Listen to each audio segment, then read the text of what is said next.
and I trust my ability to go get a basket at the end of the clock, and the ball found me. So, sometimes you just got to go out there and make a play. So once it found me, that's what I went and did. You know what's wild? The Warriors were down 21 points in the fourth quarter of a preseason game. Most teams would have emptied the bench and called it a night. But then two players you've probably never heard of walked onto that Chase Center floor and said, "Hold my championship DNA." Welcome back to the channel and buckle up, because we're about to tell you how LJ Crier and Quinton Post just reminded everyone why the Warriors' development system is terrifying for the rest of the league. October 8th, 2025, Warriors versus Blazers, preseason game number 2. Here's how bad it looked. Portland was up by 21 points midway through the fourth quarter. Steph, Draymond, Jimmy Butler, already in street clothes. They played their 16 minutes and were done for the night. The starters were cooked, and Portland was having their way with Golden State's second unit all game long. Then came the avalanche. 51 points in one quarter. The Warriors put up 51 points in the fourth quarter to steal a 129-123 victory. And here's the kicker. It wasn't the names you'd expect leading the charge. Crier, Guy Santos, showed Steve Kerr something. Skip pass got to Will Richard. That's beautiful. These weren't your household NBA names. Crier, undrafted rookie out of Houston. Post, a 7-foot Dutch center who was the 52nd pick in the 2024 draft. Both were destined for the Santa Cruz Warriors in the G League. Both were supposed to be sitting on the end of the bench getting garbage minutes. Instead, they orchestrated one of the most improbable comebacks you'll see this season. Crier dropped 14 points. Post, a cool 20, with 15 of those coming in that nuclear fourth quarter. The Warriors shot 66.7% in the final frame, assisted on 10 of their 14 field goals, and played with the kind of chemistry that takes most teams months to develop. Bob Fitzgerald, the Warriors' play-by-play announcer, called them the shock troop unit, the guys who are supposed to eat minutes and take casualties. Instead, they delivered a knockout punch that left Portland wondering what just happened. Let's talk about LJ Crier first, because this kid's story is pure Warriors development gold. Crier went undrafted in 2025 despite being a third-team All-American at Houston. Third-team All-American. This man was recognized as one of the best college basketball players in America. In his senior season at Houston, Crier averaged 15.7 points per game while shooting an absolutely ridiculous 42.4% from three on over 7 attempts per game. He was money from beyond the arc. He was part of a Houston team that made it to the championship game. He earned first-team All-Big 12 honors, and yet, 0 draft stock. The Warriors saw something different. They signed him to an Exhibit 10 contract, basically a "let's see what you've got" deal, and threw him into the fire during Summer League. He showed flashes. The shooting was there, the confidence was there, but could he translate that to the NBA level against real competition? We could live with losing the game and going out swinging, but we can't lose with laying down because time is running out and we don't think we could do it. Wednesday night answered that question with an exclamation point. He plays with the kind of calm confidence that makes you think he's been doing this for years. LJ Crier's hit 1-3. Excuse me, make it 2. LJ Crier again. His shot selection, chef's kiss. No hesitation, just pure. When the Warriors needed a dagger 3 with under a minute left, Crier didn't flinch. He caught it, rose up, and buried it like it was a Tuesday morning shoot-around. One reporter wrote that Crier stood tall, all 10 toes on the gargantuan Warriors logo at Chase Center, and stared down the Portland defense. That's not something you teach. That's the Mamba mentality coded into this kid's DNA. Even better, his teammates mobbed him after big shots. Pat Spencer was out there celebrating with Crier like they just won the finals.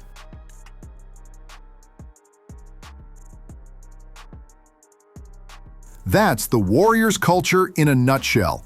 Everyone eats, everyone celebrates, everyone matters.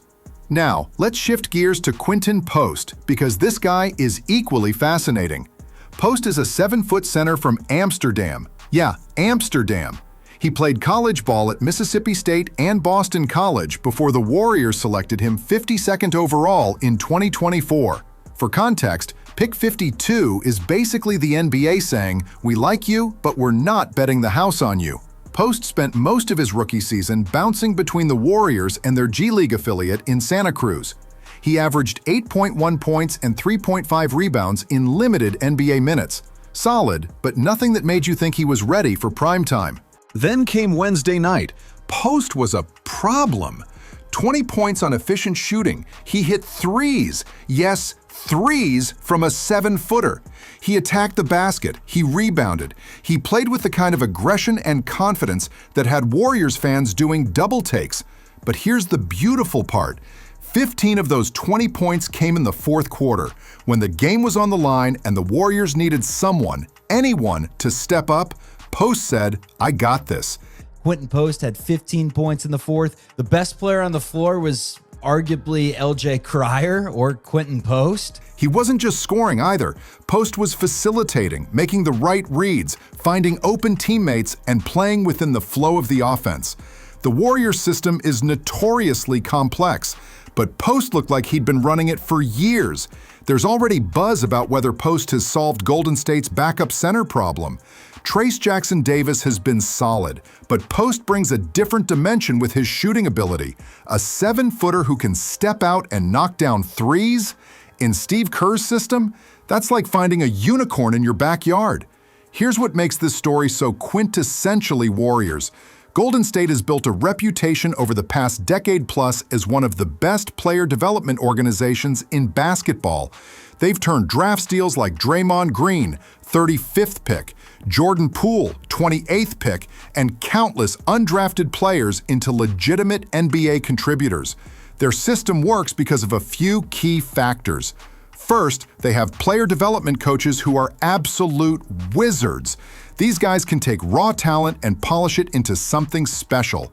The Warriors don't just look for athleticism, they look for basketball IQ, work ethic, and cultural fit. Second, they have a winning culture that demands excellence but also supports growth.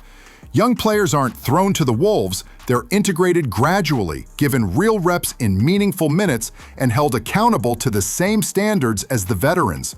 Third, and this is crucial, they have a system that works.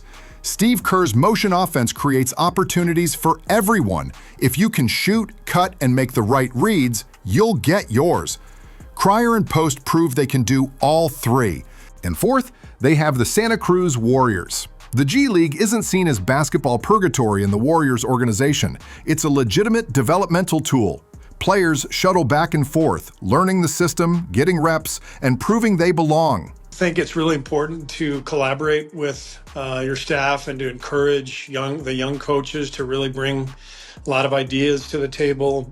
I really lean on my younger coaches. One of the ways the league is so different now is that we're now a developmental league. You know, when you came into the league, when I was in the league, we were already developed. You played for Coach K for 4 years. I played for Lute Olson for 4 years. Bob Myers, the former Warriors GM, once said something that perfectly captures their philosophy. We're always looking for players who can contribute, regardless of where they're drafted or if they're drafted at all. That's not just talk, that's been their operational blueprint. So, what does this performance mean for Crier and Post? For Crier, it's complicated. He's likely still headed to the G League to start the season, but he just made things very interesting. If the Warriors need shooting depth, and let's be honest, what team doesn't need more shooting, Crier proved he can provide it. That no-hesitation shooting stroke, combined with his poise under pressure, is exactly what modern NBA teams crave. There's a scenario where, if injuries hit or someone underperforms, Crier gets the call-up, and after Wednesday night, you better believe he'll be ready. For Post, the stakes are even higher. He's already on the roster, but he needs to carve out a consistent role. The Warriors have Trayce Jackson-Davis and Kevon Looney at center, but Post's ability to stretch the floor makes him uniquely valuable. If he can defend and rebound consistently, two areas where he'll need to prove himself, there's real rotation minutes available. The Warriors' dynasty years with Steph, Klay, and Draymond are legendary. 4 championships, 6 finals appearances, complete domination. But every dynasty must evolve or die. The Warriors understand this better than anyone. They've been retooling on the fly, adding pieces like Jimmy Butler while still maintaining their core. But the secret sauce? Finding contributors in unlikely places. Look at their history. Draymond Green at pick 35, Jordan Poole at pick 28. Juan Toscano Anderson went undrafted. GP2 bounced around the league before finding a home in Golden State. Damian Lee was undrafted. Kent Bazemore, undrafted. The list goes on and on. This isn't luck. This is organizational excellence. The Warriors scout differently. They develop differently. They think differently. While other teams are chasing the next superstar, Golden State is building an ecosystem where role players can become impact players. Crier and Post are the latest examples of this philosophy in action.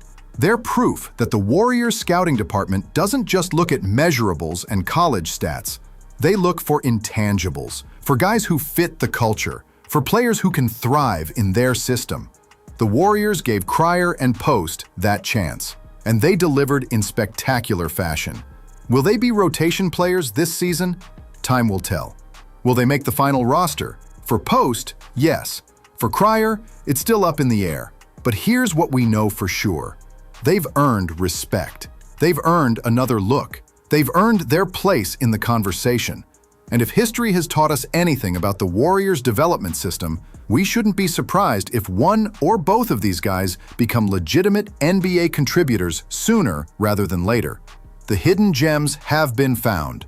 Now, let's see them shine. What do you think? Are Crier and Post legit NBA players, or was this just a preseason flash in the pan? Drop your thoughts in the comments below. And if you want to see more deep dives on underrated players and under-the-radar storylines, smash that subscribe button and hit the notification bell.